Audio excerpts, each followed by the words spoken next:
Okay, it's our weekly worm feeding, and this to me looks pretty dry. I am in the desert in Nevada, and we've had temperatures well over 100 already. This does look a little moist down here where the worms are. However, I'm not even getting any compost tea. So I think I'm going to get a spray bottle from the dollar store and just start spritzing this down on a regular basis. I paid $40 for the worms, and I'm really, really counting on this to work. I don't want to lose any of the worms. Okay, I have a really, really big bucket for them this week. It's huge. So I'm going to try not to kill them as I'm dumping this down in on them. Oh my goodness, look at all that. Oh, there's some juice now.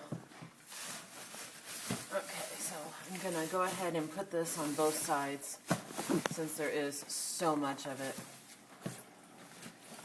And there's worms in all of this. They're just spread all throughout. So I'm going to go ahead and dump the rest of this down in there. Yeah, that's pretty juicy. And just in case any of you are wondering, this does not have a bad smell to it.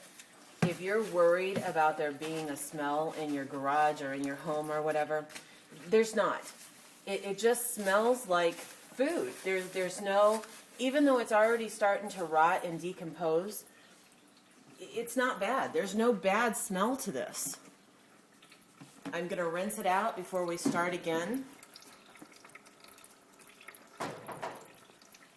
Those were all the food scraps, and then I also have some coffee grounds that my daughter brings me, and I'm just going to put those on top.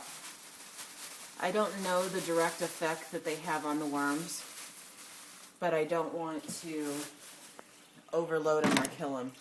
So hopefully that'll put a little more moisture down in there as well.